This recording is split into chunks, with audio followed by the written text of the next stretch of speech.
வணக்கம். இரவு நேர பிரதான செய்திகளின் ஊடாக நர்மதா சிறையில் முதலில் தலைப்புச் செய்திகள். 10 லிட்டர் டீசலுக்கு ரூபாய் 1000 நிவாரணம், ஜனாதிபதி அனுர அறிவிப்பு. கிழக்கில் காணி அபகரிப்பை தடுக்க அனுர அரசின் அதிரடி நடவடிக்கை. சீனாவின் நிலக்கரி சுரங்கத்தில் பாரிய வெடிப்பு, 90 பேர் பலி. இனி விரிவான செய்திகள். ஒவ்வொரு 10 லிட்டர் டீசலுக்கும் ரூபாய் 1000 நிவாரணம் வழங்க அரசாங்கம் முடிவு செய்துள்ளதாக ஜனாதிபதி அனுரகுமார திசாநாயக்க அறிவித்துள்ளார். அம்பாறையில் நடைபெற்ற ஒரு மக்கள் கூட்டத்தில் உரையாற்றிய ஜனாதிபதி இந்த நிவாரணம் நேற்று முதல் நடைமுறைக்கு வந்துள்ளதாக தெரிவித்துள்ளார். தற்போது சந்தையில் 1 லிட்டர் டீசலின் உண்மையான விலை 492 ரூபாயாக இருக்கும் போதிலும் மக்களுக்கு அது 392 ரூபாய்க்கு வழங்கப்பட்டு வருவதாகவும், கடந்த காலங்களில் அதன் விலை இதைவிடவும் பல மடங்கு அதிகமாக காணப்பட்டதாகவும் அவர் சுட்டிக்காட்டியுள்ளார்.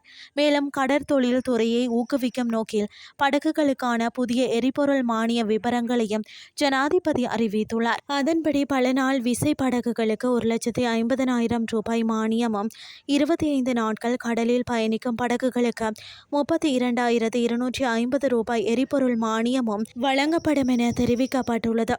கடந்த காலங்களில் அரசாங்க திரைசேரியில் இருக்கும் பணம் ஆட்சியாளர்களின் சொந்த பணம் என்றே கருதப்பட்டதாக குறிப்பிட்ட ஜனாதிபதி, இந்த திரைசேரி பணம் என்னுடைய தனிப்பட்ட சொத்து அல்ல என்றும் அது இந்த நாட்டு மக்களுக்கான சொந்தமான மக்கள் பணம் என்றும் கூறியுள்ளார். கிழக்கு மாகாணத்தில் அரசியல் அதிகாரத்தை பயன்படுத்தி பெருமளவிலான காணி ஆக்கிரமிப்புகள் இடம்பெற்றுள்ளதாக ஜனாதிபதி அனுரகுமார திசாநாயக்க அறிவித்துள்ளார். இந்த நிலையில் காணி ஆக்கிரமிப்புகளை தடுப்பதற்காக பிரதி காவல்துறை மா அதிபர் ஒருவர் தலைமையிலான விசேட காவல்துறை குழு ஒன்று அமைக்கப்படும் என அவர் மேலும் தெரிவித்துள்ளார்.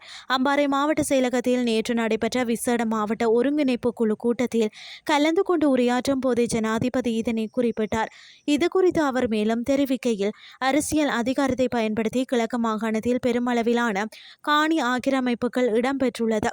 இதனால் பிராந்தியத்தில் பல பிரச்சினைகள் எழுந்துள்ளன. இத்தகைய சட்டவிரோத செயல்களுக்கு இனிமேலும் இடமளிக்க முடியாது. கிழக்கு மாகாணத்தில் தற்போது இடம்பெற்று வரும் சட்டவிரோத காணி நிரப்புதல் மற்றும் அத்துமீறல்களை எதிர்காலத்தில் முழுமையாக தடுக்க வேண்டும். மகாவலி அதிகார சபையினால் 5 வருடங்களுக்கு மேலாக பல்வேறு திட்டங்களுக்காக ஒதுக்கப்பட்டு இதுவரை எந்தவொரு திட்டமும் முன்னெடுக்கப்படாமல் கைவிடப்பட்டுள்ள வணிக மதிப்புமிக்க காணிகளை மீண்டும் அரசாங்கம் பொறுப்பேற்கும். இந்த காணிகள் அனைத்து மாவட்ட செயலாளர்கள் அல்லது பிரதேச செயலாளர்களிடம் ஒப்படைக்கப்பட்டு பொதுமக்களின் நலனுக்காக முறையான திட்டங்களின் கீழ் அபிவிருத்தி செய்யப்படும் எனவும் அவர் குறிப்பிட்டுள்ளார். இனி வெளிநாட்டு செய்திகள். வடசீனாவின் நிலக்கரி சுரங்கம் ஒன்றில் ஏற்பட்ட வெடிப்பில் குறைந்தது 90 பேர் உயிரிழந்துள்ளதாக சர்வதேச ஊடகங்கள் தெரிவித்துள்ளது. இந்த வெடிப்பு நேற்று அந்நாட்டு நேரப்படி இரவு 7:29 சான்சி மாகாணத்தில் டோங்சோ குழுமத்திற்கு சொந்தமான லியோ சென்யூ நிலக்கரி சுரங்கத்தில் நிகழ்ந்துள்ளது. விபத்து நடந்த நேரத்தில் 247 ஊழியர்கள் அங்கு பணியில் இருந்ததாக தெரிவிக்கப்பட்டுள்ளது.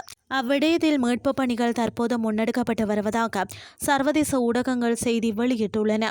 நிலக்கரி சுரங்கத்தை நடத்தி வந்த அதிகாரிகள் கைது செய்யப்பட்டுள்ளதாக அரசு ஊடகங்கள் தெரிவித்துள்ளன.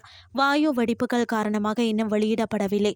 ஆனால் சுரங்கத்தில் அதிக நச்சுத்தன்மை வாய்ந்த மணமற்ற வாயுவான கார்பன் மோனாக்சைடின் அளவு வரம்புகளை மீறியிருந்தது என அரசு ஊடகங்கள் செய்தி வெளியிட்டுள்ளன. காயமடைந்தவர்களுக்கு சிகிச்சை அளிப்பதிலும் உயிர் பிழைத்தவர்களை தேடுவதிலும் முழு முயற்சியை மேற்கொள்ள வேண்டும் என்று சீன அதிபர் ஷி ஜின்பிங் அழைப்பு விடுத்துள்ளார்.